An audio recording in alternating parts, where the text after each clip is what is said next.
Have you heard about the new inspection in town? It's called the walk and talk. So I'm just going to give you a brief who, what, when, where, why of what a walk and talk inspection is. So first of all, who does one? Well, there's sort of two parties involved. Who has one done is the buyer of a house in a fast-moving market.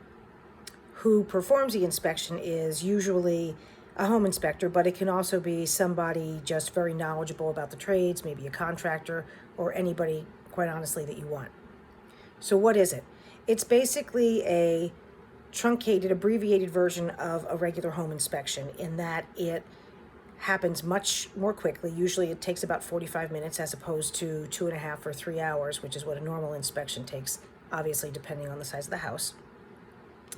And it consists of a sort of overview. So the inspector does not go into as much detail when he's looking at things. It's not quite as thorough. He's not looking at every hinge on every cabinet door. It's more about giving you an idea from an overview of anything major that could be wrong with the house, sort of the big structural and systems types of things. So when is it done?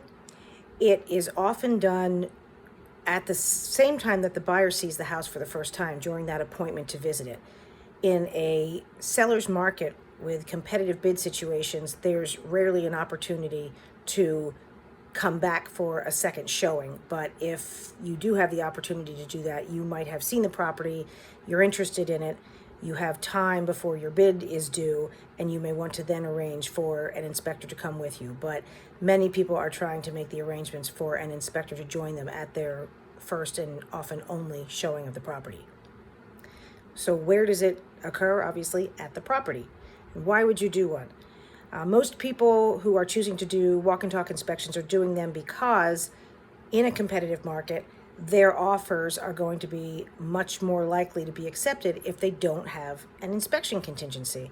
But understandably, many buyers are concerned about submitting an offer without an inspection contingency. So the walk and talk serves to at least give a buyer an idea if there's anything major going on with the property before an offer is submitted. And depending on what the walk and talk turns up, the buyer may decide not to put a bid on at all, or maybe to adjust the number based on something or not. But it just gives an additional layer of information, even though it's not a full-blown inspection. The important thing to note also about a walk and talk is that there's no liability for the home inspector like in a normal inspection. And the reason it's called a walk and talk is because there's nothing in writing.